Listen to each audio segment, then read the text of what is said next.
Lu mulai. Waktunya mute. Iya, nungguin kalian. Oke ya. Bismillahirrahmanirrahim. Assalamualaikum warahmatullahi wabarakatuh.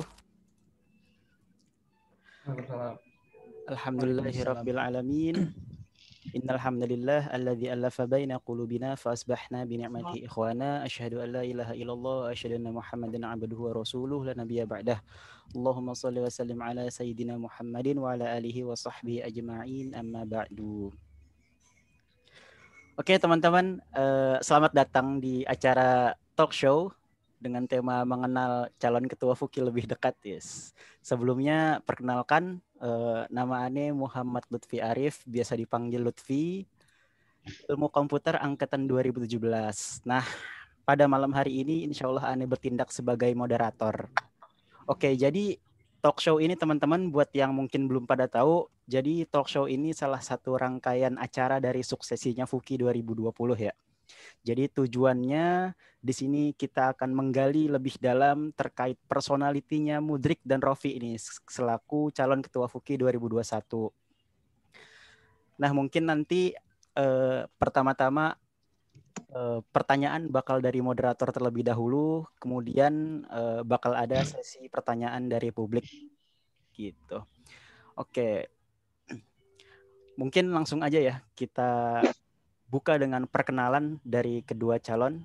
Mungkin dari Abjad dulu, dari Abdurrafi Arif, silahkan perkenalan diri. Oke, mantap.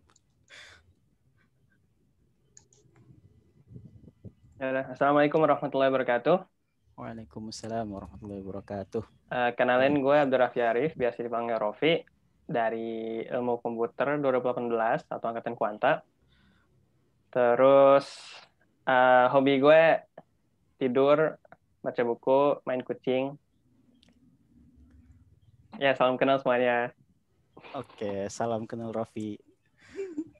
Lanjut ke Mudrik. Salam kenal Rofi. Oke, bismillahirrahmanirrahim. Ya, assalamualaikum warahmatullahi wabarakatuh. Waalaikumsalam warahmatullahi wabarakatuh. Template-nya apa ya, lupa. Ya, salam kenal semuanya. Nama Ane, nama gua, nama saya, nama Abdi Mudrik dari Sistem Informasi 2018 Fasilkom UI. Bertempat sekarang tinggal di Jakarta Barat. Hobinya itu main game, terus ya mengoleksi meme, terus juga ya udah sih itu aja kayaknya. Baca buku juga mungkin, tapi karena bukunya dikit jadi ya gitu. Ya, salam kenal semuanya. Oke, jadi itu sekilas informasi umum ya buat Mudrik sama Rofi. Oke, selanjutnya bisa diceritain nih track record selama di Fasilkom kalian berdua tuh apa sih? Kayak pernah kontribusi di mana aja seperti itu. Boleh gantian dari Mudrik dulu. Mudrik pasti banyak nih. Oke. Yoi. Jadi dia record ya mungkin pertama mungkin dari pas Ane Maba dulu ya. Jadi pas Maba itu Ane pertama di Fasilkom ya konteksnya ya, berarti kalau di Fasilkom ya ini jadi staf eduker 2018, kebetulan jadi staf humas, terus juga jadi staf Business IT Case di Confess, staf humas PMB, terus juga staf LO OH Fasilkom 2019, terus juga sempat juga jadi PJ LO Wisuda Ganjil 2020 tahun ini. Terus juga kalau buat organisasinya mungkin ya nggak banyak sih. Jadi awal FUKI 2019 di Biro KMF Makmur Musola, terus juga sekarang di sistem kebetulan jadi member bisnis SIG Business Intelligence, terus juga jadi ya alhamdulillah sekarang jadi kepala Biro Humas FUKI yang tahun ini, tapi sedang cuti gitu. Oke, mantap. Rofi gimana? Ya mungkin kontribusi gue nggak sekeren Mudrik kali ya. Pas maba gue ikut pembira IKM Fasilkom UI. Terus habis maba berarti semester kedua dan semester 3 gue ikut UKI jadi staff share kreatif. Gue juga ikut BEM jadi staff Gasrat. Terus gue juga ikut Kompes jadi staff Data Science Academy. Terus gue juga ikut Petis jadi staff mentor dan peserta. Terus ya kayaknya itu semester 2-3 itu. Terus buat semester 4-5. Oh ya, gue juga jadi mentor PMB kemarin. PMB 2019 salah. Terus di semester 4 ke 5, gue jadi diamanahkan menjadi ketua Departemen Share Kreatif UKI dan juga jadi mentor PMB. Oke, Masya Allah ya. Banyak banget track recordnya. Nggak hanya kontribusi di LD, tapi banyak juga nih kontribusi di luar dunia per LD-an gitu. Apalagi Rofi denger-denger pas PMB maba terambis ya, Rof. Masya Allah. Yang keren emang dah. Tadi terkait Fasilkom. Nah, selanjutnya apa sih makna Fasilkom buat kalian nih? Boleh dari Rofi dulu. Makna Fasilkom ya. Jadi makna Fasilkom bagi gue, Fasilkom itu Fakultas Ilmu Komputer. Nggak lucu, maaf. Fasilkom bagi gue itu tempat yang menarik ya, nggak sesuai di luar ekspektasi ya. Jadi kan gue masuk Fasilkom tuh bukan rencana dari kelas 10 ya, tapi kayak baru akhir-akhir kelas 12. Terus gue masuk tuh nggak punya ekspektasi apa-apa. Tapi begitu masuk, ternyata di Fasilkom ini gue bisa ketemu keluarga yang keren banget lah. Mau itu dari mahasiswa, mau itu dari dosen, mau itu dari janitor dan sebagainya. Terus ya intinya bagi gue Fasilkom udah kayak keluarga lah. Tempat gue berkembang, tempat gue istirahat di rumah ya. Ya di Fasilkom juga istirahat. Terus tempat gue belajar. Ya udah itu Fasilkom bagi gue. Oke. Menarik ya tadi, ternyata tempat istirahatnya Rofi juga gitu. Jangan sampai pas kelas tidur nih, Rof. Oke, lanjut Mudrik. Fasilkom bagi aneh ya, jadi mungkin Fasilkom tuh ya udah jadi mimpi gue sejak SMA. Gue ya udah pakai gue dulu aja lah.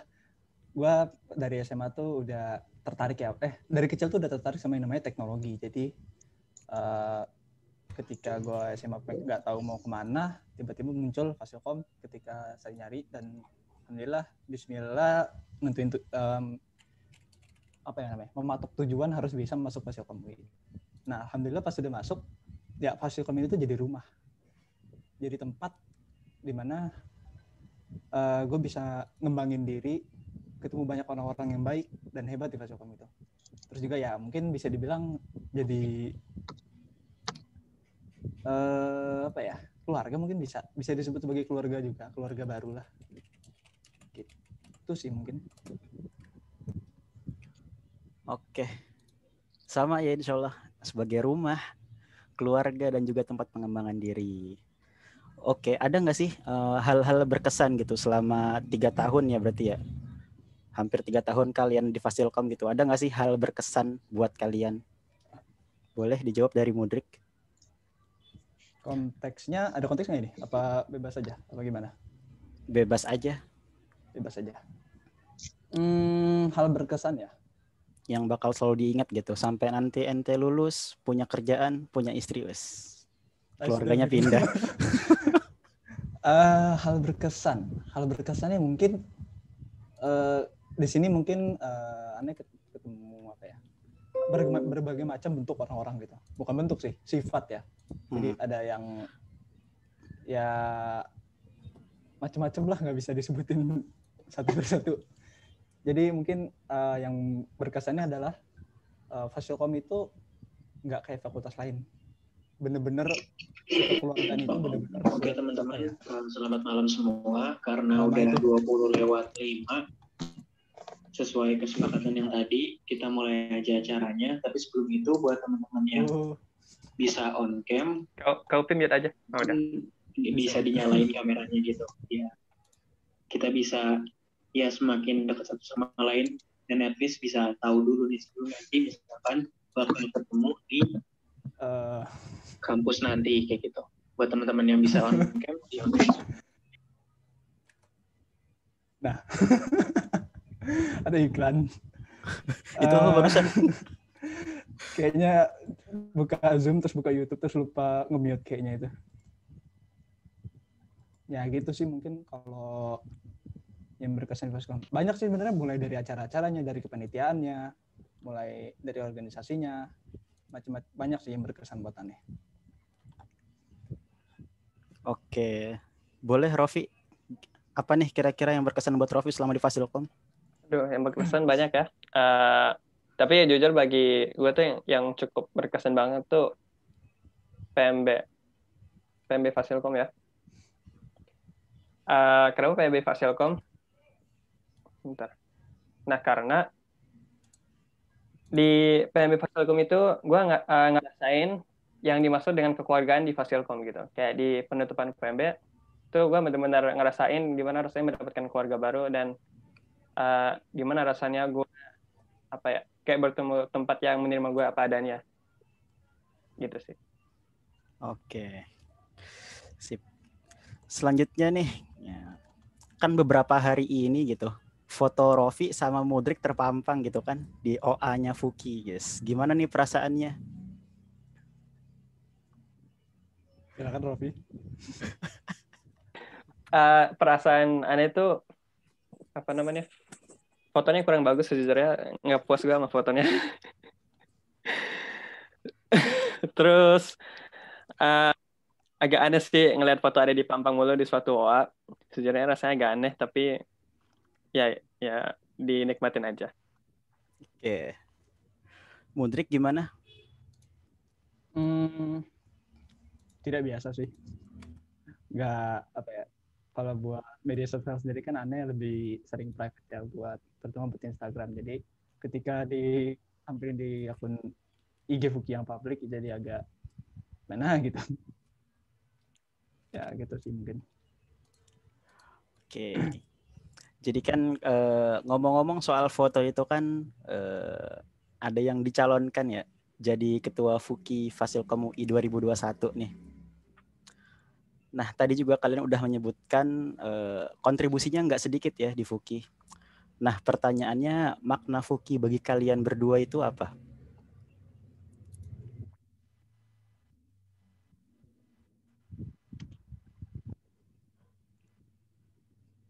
Boleh, Mudrik? Oh, oke. Makna Fuki ya. Gua tuh udah 2 tahun ya, udah 2 tahun di Fuki. Dan mungkin bisa dibilang ya jadi apa ya, bukan tempat ya, apa ya, gimana ya ngomong ya, Fuki itu udah jadi tempat kembali, nggak apa sih kata yang tepat,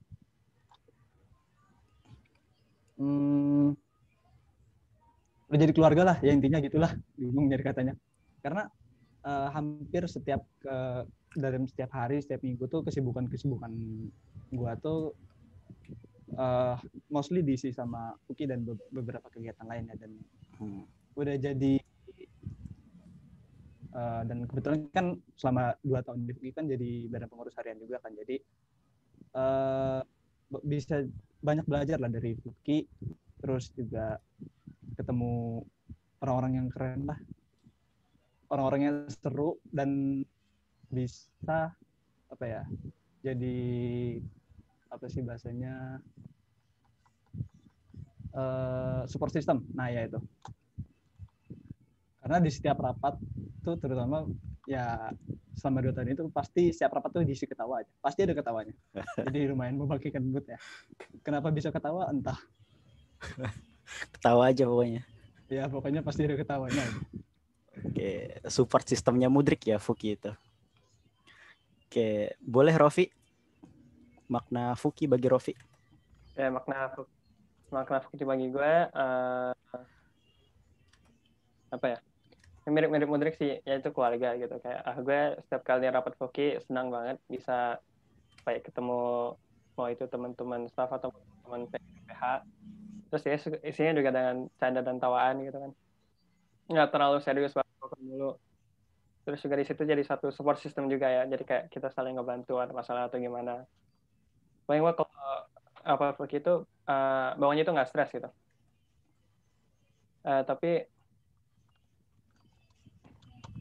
Tapi bawahnya itu apa ya, asik ya. Jadi rapat Fuki bukan sesuatu yang gue stresin, tapi rapat Fuki yang malah ngebantu meringankan stres gue gitu. Dan juga tempat ketemu orang-orang kayak Faras. Oke. Jadi kan insya Allah kalian sebagai calon ketua Fuki 2021 nih, kira-kira apa sih makna pemimpin bagi kalian? Makna seorang ketua atau pemimpin? Boleh dari Rofi dulu.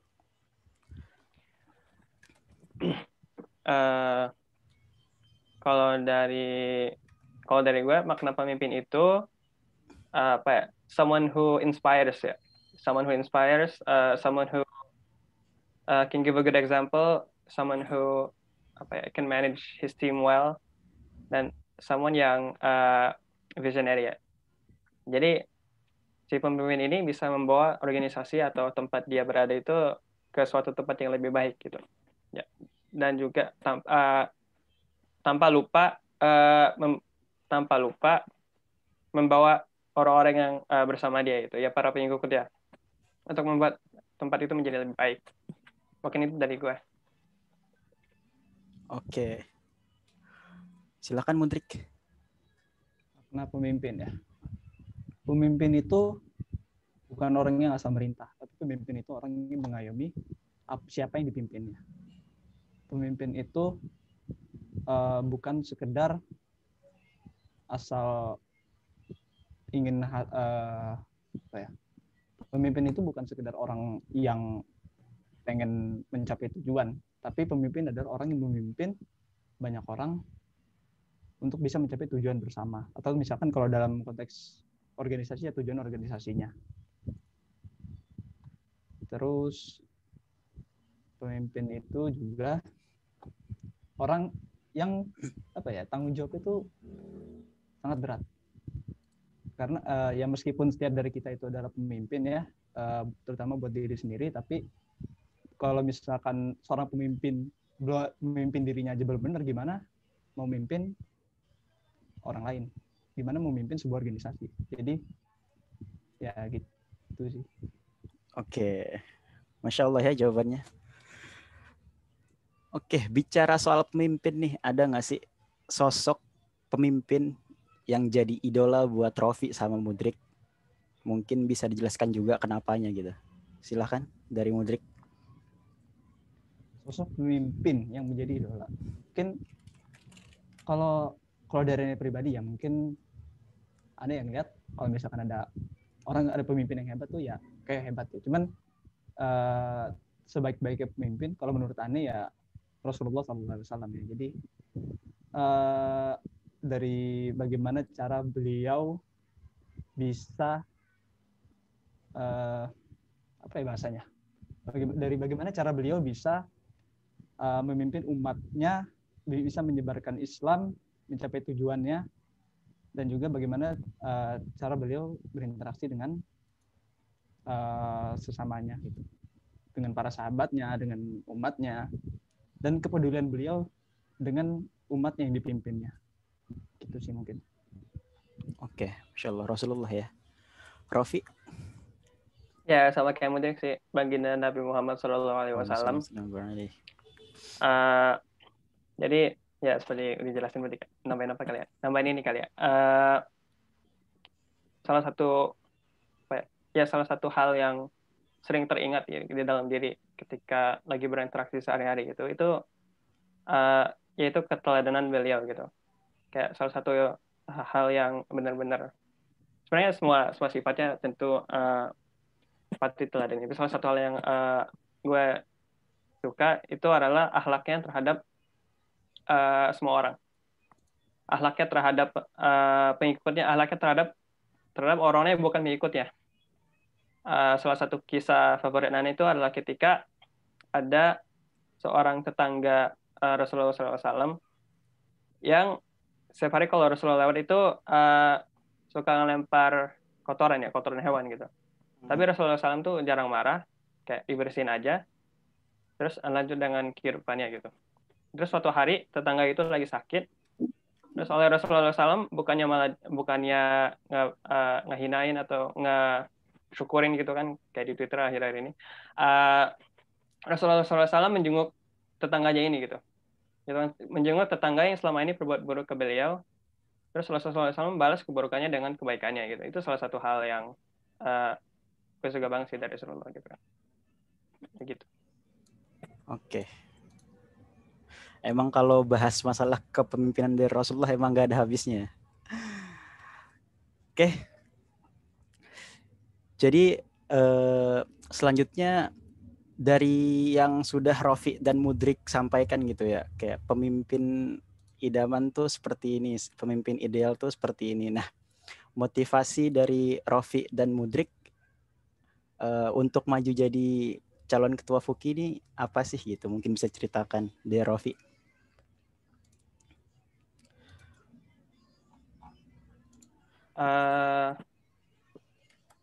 Motivasi ya, kalau kita bahas niatnya, ya niatnya diusahakan lillahi ta'ala dan untuk berdakwah. Terus kalau kita bahas hal-hal yang mendorong gue untuk maju jadi calon ketua FUKI, ya selain yang lillahi ta'ala, gue rasa gitu kan, kayak ya kan biasanya orang jadi pemimpin bahkan berangkat dari keresahan ya. Jadi gue merasa kalau FUKI itu bisa lebih baik daripada sekarang gitu kan. Gue merasa kalau kondisi keislaman di Fasilkom itu bisa diperkembangkan lagi gitu. Terus karena apalagi sampai PJJ ini lagi banyak masalah, ya dari situ gue punya motivasi atau keresahan untuk maju. Oke. Mantap. Boleh Mudrik? Oke. Mungkin berarti ini motivasi yang dimajukan ya? Iya. Mungkin sebenarnya awalnya Ane ngerasa agak berat gitu buat nerima amanah ini kan. Jadi Ane udah konsultasi, minta nasihat ke sana kemari, terus Ane diingatkan gitu sama seseorang yang keren. Jadi 4 kewajiban setiap muslim gitu yang terdapat dalam Al-Quran. Ini ya tafsirnya dari Al-Usul As-Salasa ya. Jadi yang pertama, ilmu, yaitu kita wajib mengenal Allah, mengenal nabinya, dan mengenal agama Islam disertai dari dalilnya. Yang kedua, mengamalkannya. Yang ketiga, mendakwahkannya. Dan yang keempat, sabar atas gangguan dalam melaksanakannya. Mungkin kalian agak familiar. Jadi kalau misalkan dalam surat Al-Asr ya, wal asr, demi masa sungguh manusia itu berada dalam kerugian, kecuali orang-orang yang beriman dan mengerjakan kebajikan serta saling menasihati dalam kebenaran dan saling menasihati dalam kesabaran. Jadi bisa dikatakan kalau kita ini tuh ya sebenarnya kan defaultnya kan dalam keadaan merugi ya, kecuali ya mereka yang beriman mengerjakan kebajikan, saling menasihati dalam kebenaran dan dalam kesabaran. Umpamanya mungkin kita tuh dalam keadaan tuh kita lagi tenggelam di tengah laut gitu. Keadaan pertama tuh apa yang harus kita lakukan? Pertama tuh kita harus sadar kalau kita lagi tenggelam kan. Sadar kalau misalkan kita tuh lagi merugi. Terus apa yang harus kita lakukan? Kita mesti sadar, kita mesti berenang ke permukaan kan, biar kita bisa tetap hidup. Atau kita sadar sudah merugi, kita berusaha supaya kita tidak merugi lagi gitu kan. Nah, tapi ternyata kaki kita tuh dirantai, ada rantai yang terikat dengan kita. Siapa yang terikat dengan rantai kita? Itu ada kerabat kita, teman kita, sahabat kita, yang masih nggak sadar kalau mereka itu lagi tenggelam. Dan efeknya apa? Kita ikut terseret juga ke buat tenggelam. Nah, berarti kita tuh perlu menyadarin kerabat kita, sahabat kita, teman kita, sadarin kalau mereka tuh dalam keadaan merugi gitu. Dan artinya kalau kita bisa nyadarin dia, sama aja kita nyelamatin diri kita sendiri. Gitu. Jadi mungkin singkatnya ya kita mesti sadar, kita effort buat tidak tenggelam lagi atau tidak merugi, dan kita sadarin yang lain. Nah, di sini alasan Ane jadi maju mungkin yang pertama itu Ane pengen coba ngebantu gitu. Ya mungkin kembali dari nama Ane itu kan, arti nama Ane Muhammad Mudrik, Muhammad yang menolong atau Muhammad yang suka menolong. Ane pengen coba nolong orang-orang di sekitar Ane dalam hal apapun gitu.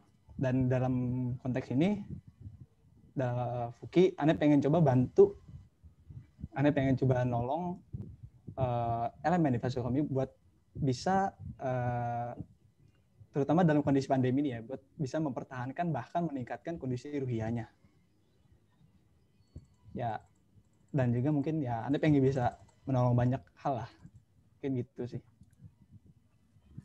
Oke, Masya Allah ya, motivasi dari kedua calon, yaitu berangkat dari keresahan.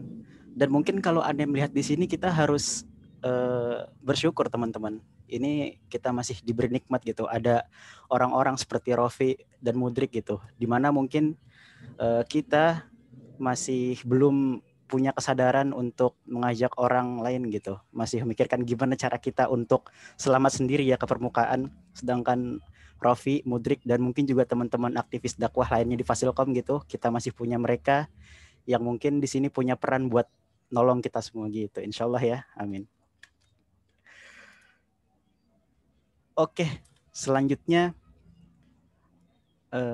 apa sih kalian punya nggak sih mimpi untuk Fuki atau Fasilkom yang ingin kalian realisasikan ketika kalian nanti menjadi ketua Fuki? Boleh dari Rofi. Oke, kalau mimpi untuk Fuki atau Fasilkom, oke mungkin ini kali ya. Jadi ketika offline nanti,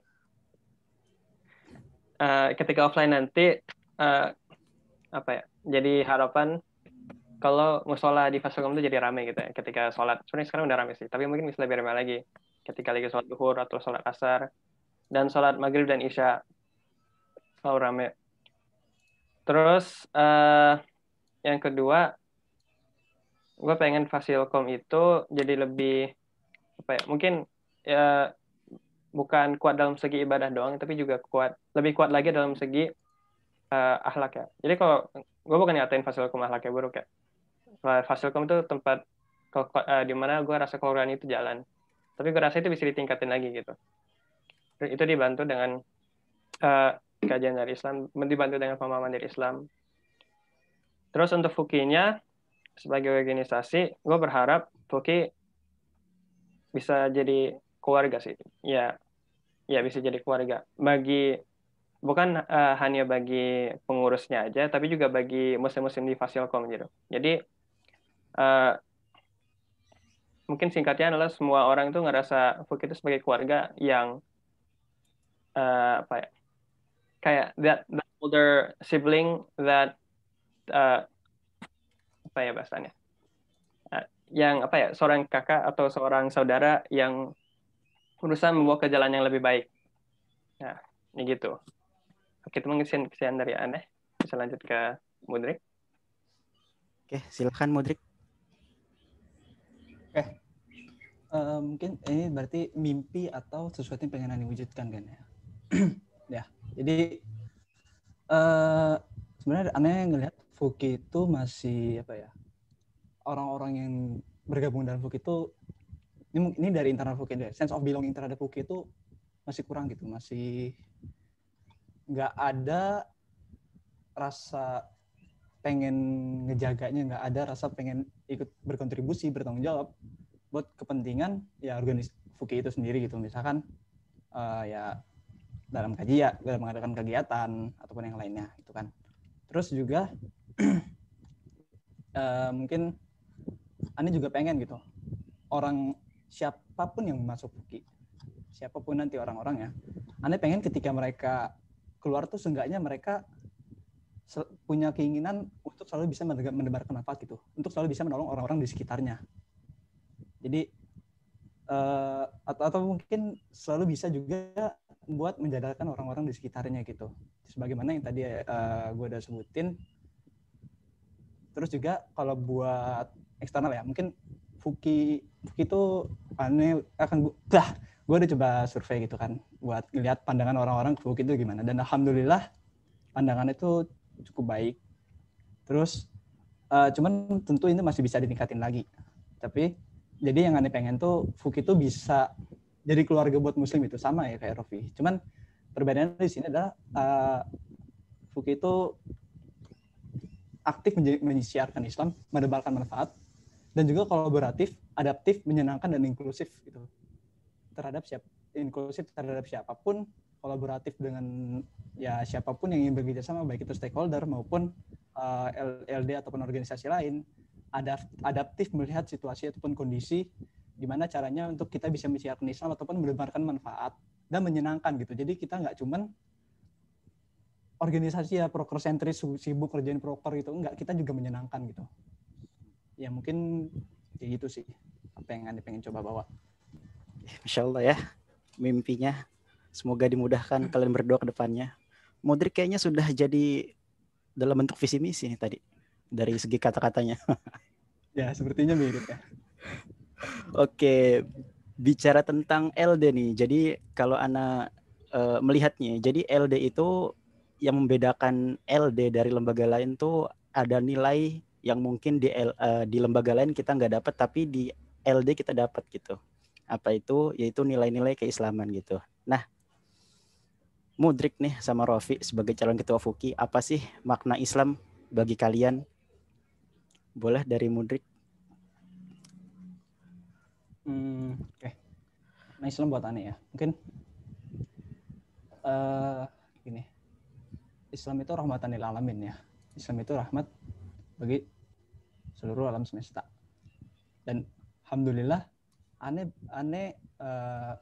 Islam itu kan diturunkan oleh Allah Subhanahu wa taala kan kepada Nabi Muhammad, yang disebarkan Islam itu kepada umatnya, terus kepada generasi-generasi selanjutnya, keturunan-keturunannya, hingga sampai ke orang tua aneh yang mengislamkan aneh ketika aneh lahir.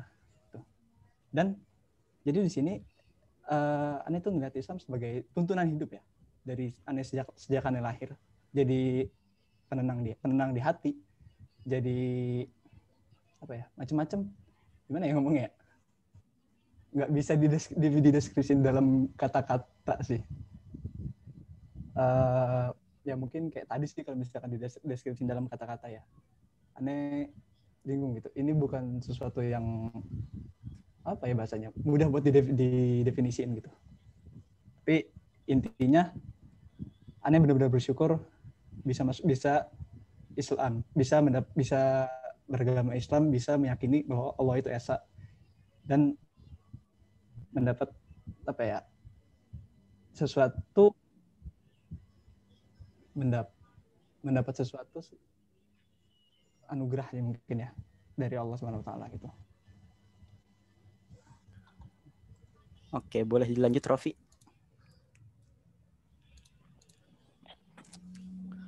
Mungkin seperti yang sering disebutkan di awal ceramah-ceramah atau khutbah, Islam itu nikmat ya, ya kan.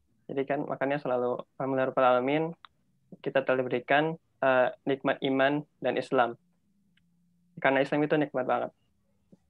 Mungkin cerita sedikit tentang masa lalu. Jadi gue lahir di negara yang mungkin bisa dikatakan negara mayoritas kafir ya kan. Terus bisa dikatakan suatu keberuntungan gue dibesarkan di sana dalam keadaan Islam gitu. Kayak di tengah orang-orang kafir, di tengah banyak godaan-godaannya, alhamdulillah alamin, Allah SWT menempatkan gue di dalam keluarga yang muslim gitu. Menempatkan gue di dalam lingkungan yang muslim. Sehingga sampai sekarang gue masih bisa merasakan nikmat Islam ini. Merasakan rahmatul lil alamin ini gitu. Gimana ya jelasinnya? Ya seperti yang dikatakan Mudrik tadi, jelasin makna Islam bagi diri itu agak sulit ya. Jadi yang gue bisa jelasin adalah gue sangat bersyukur gitu, alhamdulillah di dalam keadaan gue dari dulu sampai sekarang gue diberikan nikmat Islam itu alhamdulillah banget. gitu sih. Oke, Masya Allah ya. Baik, terima kasih buat jawabannya dari Rofi dan Mudrik. Mungkin selanjutnya kita buka nih sesi penanya. Udah kayak bidding.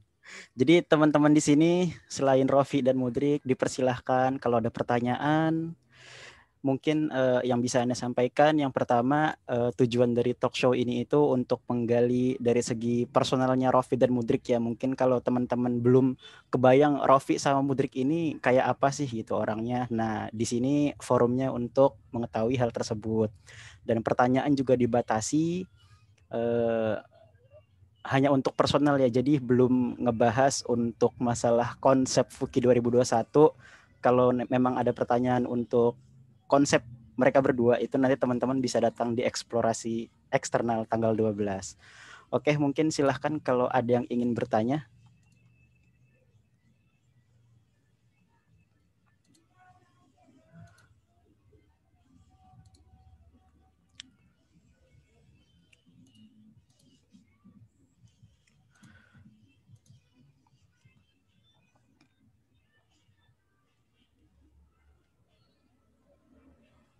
Boleh angkat tangan ya. Maksudnya pakai reaction nih. Enggak nih. Yang di partisipan.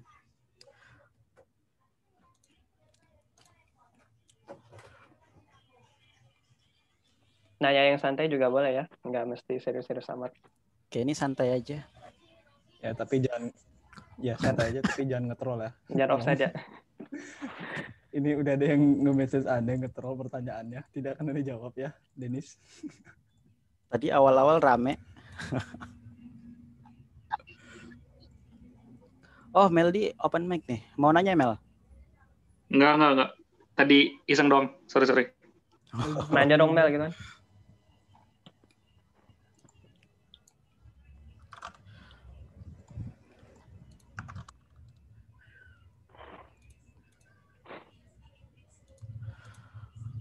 Mungkin dari teman-teman angkatannya atau dari Maung ya? Atau dari Kronos nih mungkin sudah punya nama. Oh ya, selamat. Oh iya. Oke. Atau yang dari luar Fasilkom nih? Dengar-dengar Rofi bawa masa. Tawa. Gue nanya deh, tapi nggak tahu nih udah ditanya apa belum ya. Gue baru datang, sorry banget. Oke, nggak apa-apa, Mel. Oke, mungkin buat Rofi dan Mudrik ya. Gimana sikap kalian kalau ada yang nggak sepaham sama kalian? Mungkin terkait apa ya? Terkait apapun deh. Ini siapa duluan nih, Drik? Silakan, Mas Rofi. Oh iya benar. Kita contoh Rasulullah SAW ya. Jadi Rasulullah SAW kalau ketemu pendapat yang berbeda dengannya, mau itu dalam Rasulullah SAW itu nggak langsung nggak langsung menghujatnya, nggak langsung menghinanya karena perbedaan, tapi lebih ke mendengarkan pendapatnya dulu. Terus kalau diperlukan, misalkan pendapatnya yang salah atau sebagainya, ini lihat konteks juga sih, ngasih pendapat yang menurut kita lebih benar gitu. Tapi kalau konteksnya itu kayak kita lagi ngomong sama kalau lagi ngomongin sesuatu yang sensitif, terus atau misalkan ngomong ke orang-orang yang kurang tepat, ya ditahan. Ya intinya menerima kalau orang lain tuh bisa berbeda pendapat, tapi bukan berarti menerima pendapatnya begitu aja. Gitu. Itu menjawab gak, Mel? Gue ambil contoh kasus deh, kasus yang konkret. Misalnya ada yang nggak percaya Tuhan di Fasilkom, terus lu diajak diskusi, terus kayak gitulah. Gimana sikap bro? Gimana ya? Jadi lu nanya sikap gue kan? Nah, Iya. sikap gue ya apa biasanya? Yang pertama coba ya, sikap gue ya tidak berusaha jangan bahasanya. Kebalikan dari hostile. Apa sih?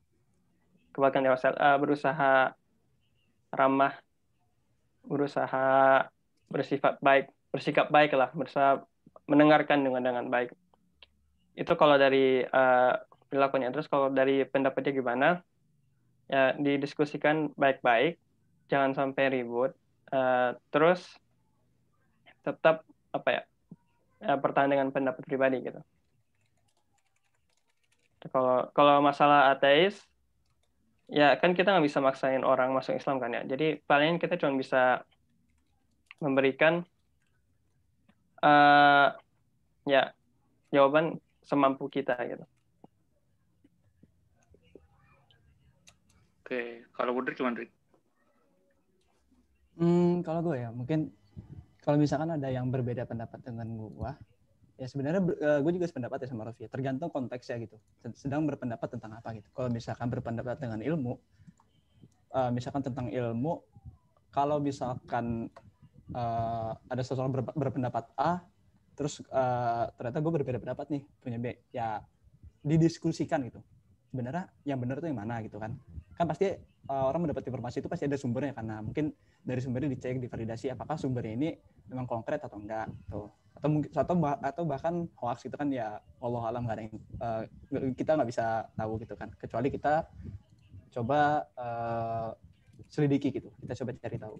Nah terus kalau misalkan dalam konteks akidah ini ya emang lumayan berat sih. Kalau misalkan ada perbedaan akidah itu kan udah fix ya, udah fix, udah pasti itu tuh beda sama hukum ya.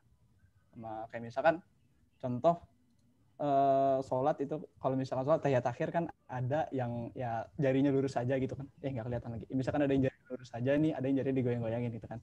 Nah itu kan ya sesuatu yang emang berbeda dan oke, nggak apa-apa gitu, nggak ada masalah gitu. Nah terus pertanyaan selanjutnya tadi yang diajak berdiskusi sama orang yang nggak percaya sama Tuhan, emang apa-apa itu kan. Iya, betul. Nah sebenarnya gini, kalau misalkan ada ya seseorang yang tidak percaya dengan Tuhan dan pengen berdiskusi gitu, terutama misalkan kalau kondisinya nggak ada orang lain gitu, kondisinya gua doang gitu, dia pengen diskusi sama gua. Yang pertama gue bakal coba jawab ya sebisa gue coba kasih kasih tahu apa yang gue yakini, kasih tahu pendapat gue kayak gimana gitu kan. Kan di sini kan konteksnya berdiskusi kan. Cuman ya benar kata tetap gue tetap bakal percaya apa yang gue percaya, gue bakal tetap percaya bahwa Allah itu esa dan Allah itu ada gitu kan. Dan ya itu terserah dia gitu, apakah dia mau tetap dengan apa yang dia tetap gak percaya apakah ada Tuhan, ataupun ya mungkin shifting lah ya. Alhamdulillah kalau misalkan kita bisa ngasih hidayah gitu. Cuman itu kan kembali lagi ke orang itu. Kita nggak bisa maksa dia buat percaya gitu. Woi lu, nih Tuhan itu ada, lu salah gitu. Nggak bisa kita kan kayak gitu kan. Jadi kita ya diskusikan aja gitu. Kalau misalkan gua udah ngerasa nggak sanggup buat ngejawab, nggak bisa gue jawab lagi, gue bakal cariin orang lain yang buat diskusi sama dia gitu. Nggak bakal gue tinggalin dia kondisi begitu aja. Karena kondisinya di sini dia pengen apa ya? Dia pengen mencari tahu gitu, sebenarnya dia sedang mencari bukti sebenarnya Tuhan itu ada atau enggak gitu kan. Makanya dia berdiskusi itu, kenapa lu bisa percaya gitu kan. Jadi mungkin gue bakal cari orang yang lebih bisa menjelaskan ya, lebih bisa memberikan pengetahuan, memberikan keyakinan ke dia gitu. Terus kalau misalkan dia tetap itu, ya udah, aku kembaliin agamamu, keyakinan agamaku gitu. Ya dalam ini ya dia nggak punya agama sih, cuman ya gitulah, intinya gitulah. Menjawab nggak? Gue mau nambahin boleh nggak? Boleh. Tadi biar nggak ada keliruan, gue mau nambahin kalau hidayah itu urusan Allah SWT ya. Jadi apapun yang kita lakukan sebagai manusia untuk menasihati orang lain, untuk urusan hidayah itu kembali ke Allah SWT gitu. Jadi dalam kasus orang ateis ini, kalau kita bernasihat dengan sebaik-baik mungkin, ya kita kembalikan kepada Allah gitu, dan berdoa ya semoga Allah SWT memberikan hidayah kepada orang. Hidayah. Ya benar. Oke, thank you Mudrik, Raffi jawabannya. Mungkin gue nanti nanya lagi deh, tapi yang lain dulu. Semangat. Oke, makasih Meldi atas pertanyaannya. Oke, banyak pertanyaan yang masuk nih. Sebentar. Oke, dari Vigo Muhammad. Pertanyaannya, selama perjalanan berdakwah kalian, ada nggak sih momen yang paling ngena ke diri kalian? Pelajaran apa yang kalian dapatkan dari situ? Boleh dijawab? Mungkin kali ini Mas Mudrik duluan. Perjalanan dakwah ya. Mungkin pas SMA kali ya. Jadi ketika itu gue sedang diberi amanah buat jadi ketua bimbingan Ramadan SMA gue, SMA 65. Jadi itu pertama kalinya gue jadi ketua gitu kan, jadi pemimpin suatu acara gitu kan. Sebelum-sebelumnya ya paling gue cuma jadi, ya kalau bahasa kuliahnya ya BPH doang gitu, cuman pengurus, bukan ketua.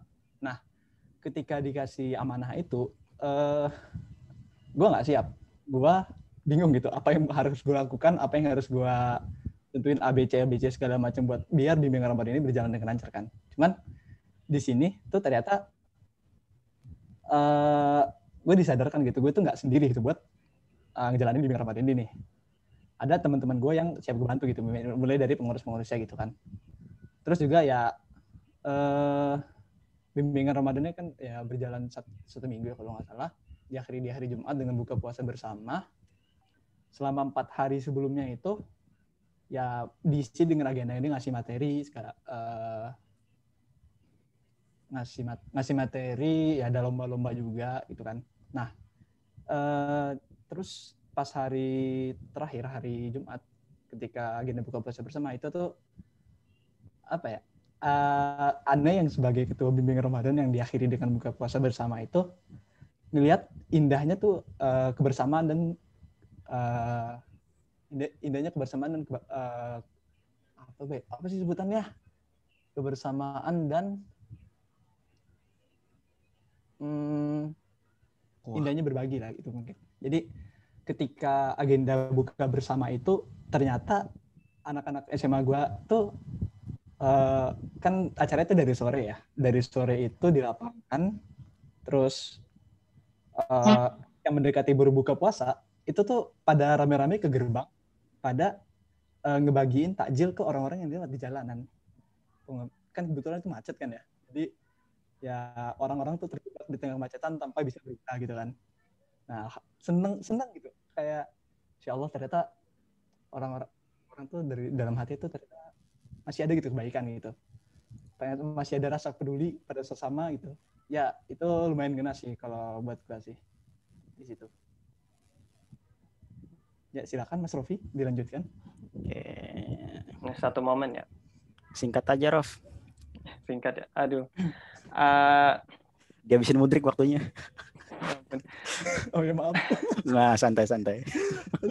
Mungkin ini kali ya. Bukan momen besar banget tapi ya kan hidayah itu datang dari tempat yang nggak disangka-sangka kali ya.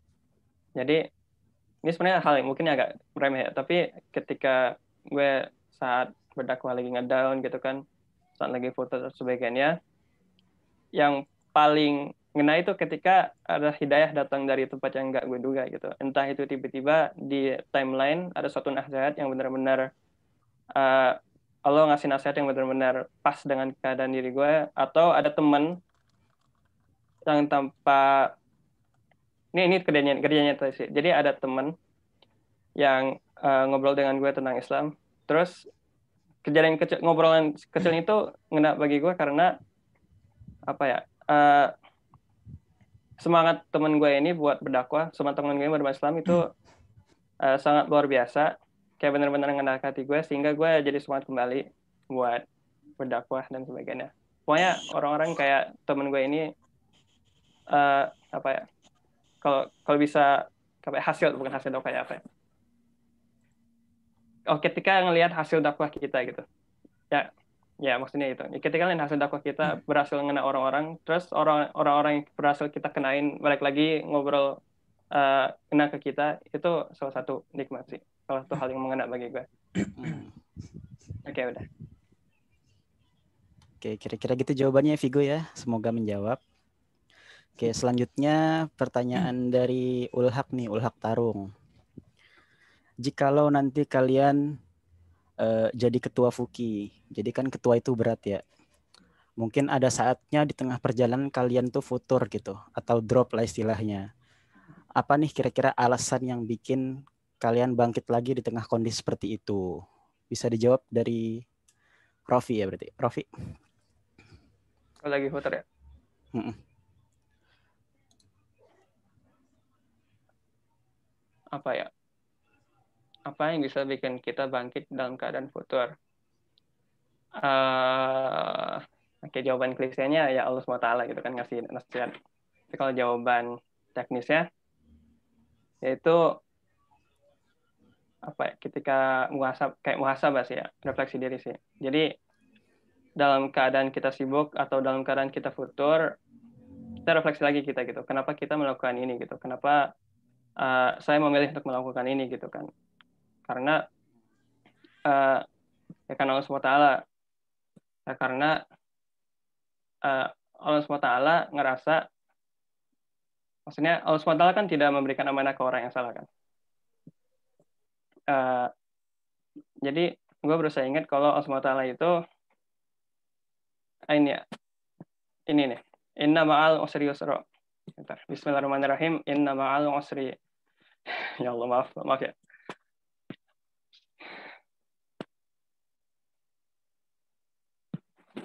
Bentar, maaf ya, gue gugup. Bismillahirrahmanirrahim. Seperti yang dikatakan di surat An-Nasr, setelah datang kesulitan, akan datanglah kemudahan. Gue berusaha yakinin itu, dan insya Allah, biasanya ya, seringkali dari tempat-tempat yang gak terduga, Allah SWT ngasih kemudahan. Entah itu untuk bangkit lagi, entah itu dengan kesibukannya hilang lagi, atau entah itu dengan ujian-ujiannya jadi mudah. Oh ya, tadi surah Al-Insyirah, maaf, surah Al-Insyirah. Jadi sekian dari Anda. Oke, makasih Rof. Boleh Mudrik? Jadi pertanyaannya kalau misalkan lagi futur, apa yang bakal gimana cara bangkit ya? Iya. Oke. Mungkin kalau misalkan Anda lagi futur ya, kebetulan ya kalau misalkan Anda lagi futur ya mungkin klisenya ya dikembalikan kepada ini ya, kayak surat Al-Insyirah tadi ya, inna ma'al usri yusra, inna ma'al usri yusra. Sungguh bersama dengan kesulitan itu ada kemudahan ya. Jadi ketika lagi futur mungkin dia aneh coba yakinin diri gitu, coba kasih tahu diri aneh gitu, Mudrik, ini tanggung jawab berat, ini udah kamu ambil, tapi kenapa kamu malah lalai gitu? Karena jujur kalau dari aneh pribadi, aneh kalau dikasih tanggung jawab itu, aneh bakal coba sebisa mungkin buat aneh jalanin tanggung jawab itu semaksimal mungkin ya. Jadi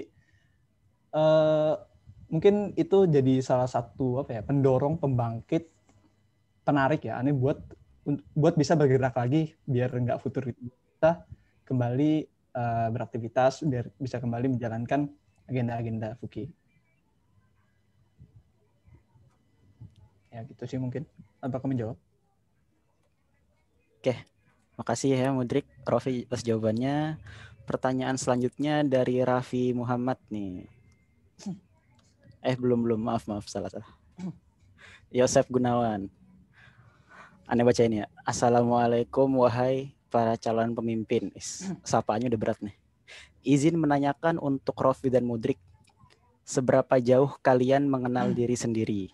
Apa kiranya kelebihan sifat yang kalian miliki yang mungkin bisa mendukung menjadi pemimpin yang baik? Dan apa kekurangan kalian? Dan kiranya apa solusi untuk menutupi kekurangan kalian itu? Boleh silakan dijawab. Oke, karena Ani duluan nggak apa-apa ya? Gue duluan nggak apa-apa ya? Iya. Oke, pertama terima kasih Yosef. Ini temannya sama gue udah datang hadir pada malam ini. Oh, temannya Rofi. Pertanyaannya bagus.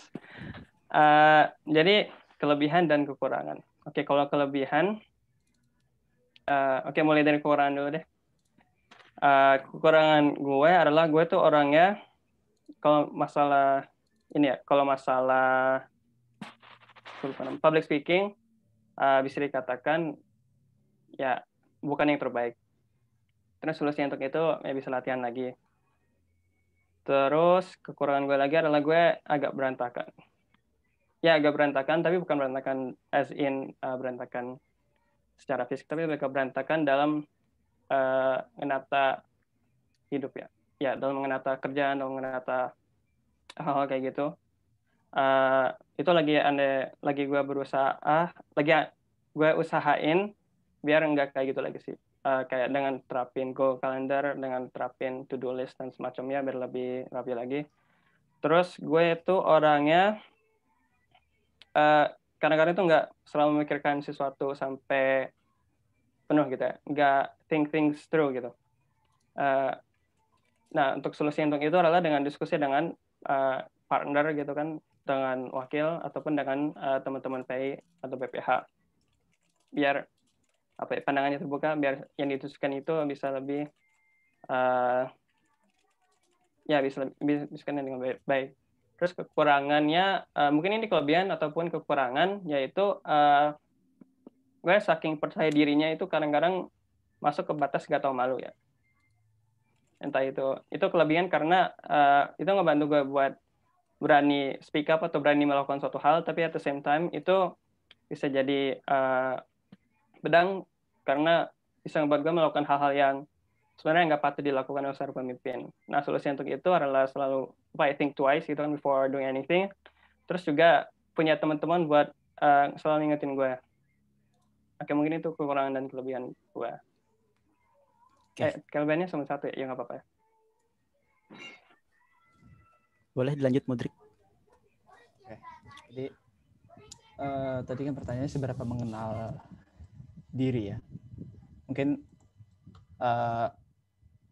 kadang gue suka bertanya-tanya gitu, sebenarnya gue udah kenal diri gue atau belum gitu sih. Cuman ada masa di mana gue berpikir gue udah cukup mengenal, cuman kadang juga ada masa gue berpikir, oh ternyata gue masih belum kenal diri gue gitu. Jadi ya stagnan lah. Ya naik turun lah. Nah, kalau misalkan ya kelebihan apa dan kekurangannya apa gitu ya, mungkin dari kekurangan dulu ya. Mungkin jadi yang pertama itu ini penyakit dari SMA sih. Jadi gue itu orangnya tuh gak enakan gitu. Jadi pas SMA itu gue tuh susah banget buat bilang enggak gitu, buat nolak permintaan tolong dari orang gitu. Jadi karena itu gue jadi terlibat di lumayan banyak kepanitiaannya pas SMA gitu kan. Jadi ya di satu sisi itu menambah pengalaman juga, cuman di satu sisinya gue jadi kecapean dan kesusahan gitu kan. Cuman sisi baiknya alhamdulillah setelah satu kejadian gue berantem sama temen deket gue, akhirnya sifat itu tuh lama kelamaan tuh berkurang gitu, menurun gitu. Gue jadi udah bisa tegas, udah bisa nolak kalau misalnya ada yang minta tolong, dan itu di luar kuasa gue gitu. Dan kalau misalkan udah berat ya. Nah, terus yang kedua itu gue tuh orangnya mungkin bisa dibilang detail oriented kekurangannya. Jadi kalau dijelasin sesuatu tuh mesti sampai detail gitu, biar gue tuh paham gitu. Jadi kalau misalkan ada yang ngejelasin cuman general dong, gue nggak bisa langsung nangkap gitu. Nah, di satu sisi lagi gue tuh orangnya ya cukup lupaan ya, nggak cukup sih, lupaan lah intinya. Jadi kadang gue dikasih tahu A gitu, kadang gue lupa kalau misalkan gue tuh udah dikasih tahu A gitu. Nah, cara gue nangin ini gimana?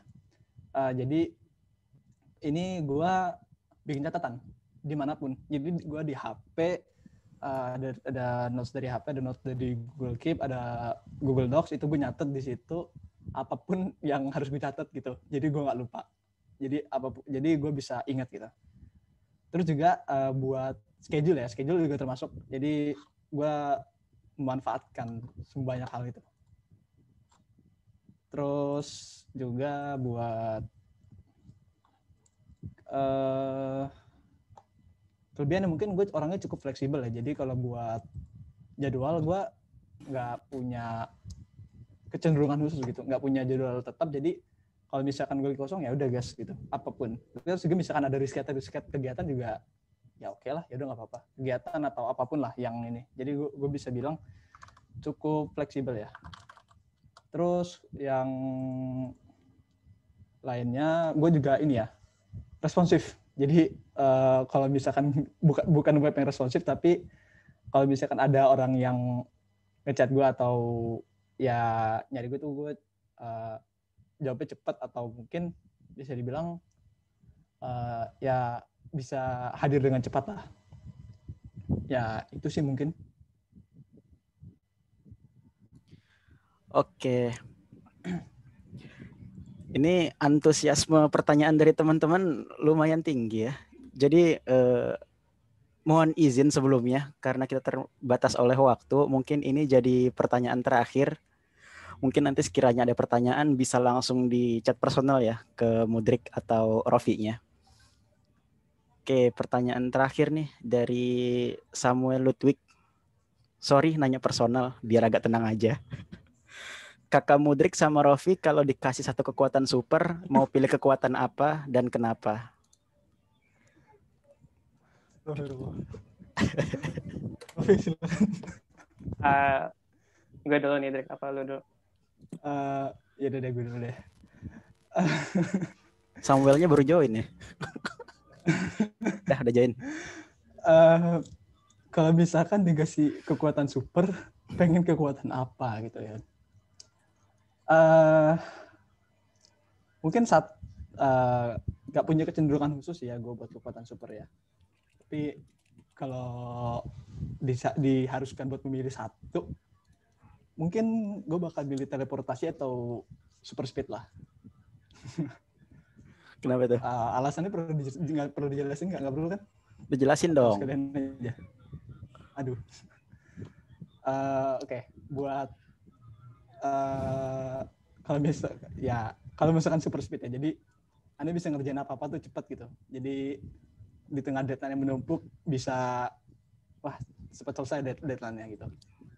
Terus juga bisa kemana-mana dengan cepat, dan kalau misalkan ada yang butuh bantuan gitu bisa ke lokasinya dengan sigap gitu. Kalau teleportasinya juga mirip ya. Jadi bisa kemana-mananya, cuman mungkin kalau buat kerjaan tugas dengan cepatnya tuh ya nggak bisa, mesti mengandalkan otak saja lah yang tidak gitulah, tidak maksimal. Oke. Gimana, Vi? Sama kayak Mudrik jujur ya. Oke, alasannya mirip-mirip. Jadi kenapa super speed atau teleportasi? Karena salah satu hal yang kan gue rumahnya di Bogor, terus gue paling pergi dari Bogor ke Depok, terus kadang-kadang kan keretanya suka kelewatan. Jadi alasannya pengen super speed itu biar masuk kuliahnya nggak telat, atau ya ngerjain tugasnya juga nggak telat. Terus dan UI kan juga luas ya, biar keliling-keliling UI itu lebih gampang gitu. Oke, teleportasi ya, super speed. Mantap. Cuma kan ini online nih, Rof. Drik. Bisa gebunsin juga malah. Itu dia. Oke, teman-teman. Jadi tadi pertanyaannya sekaligus menutup talk show kita ya pada malam hari ini. Alhamdulillah, terima kasih buat teman-teman semua antusiasmenya. Makasih juga nih udah ngeluangin waktunya buat Mudrik dan juga Rofi. Tentunya untuk Fuki yang lebih baik ya. Mungkin bisa dimaknai nih untuk Rofi dan juga Mudrik dari sekian banyak antusiasmenya ini sebagai support lah buat Rofi dan Mudrik juga maju jadi calon ketua Fuki. Ya, bisa dilihat teman-temannya pada mendukung, ngeluangin waktunya gitu, banyak deadline gitu.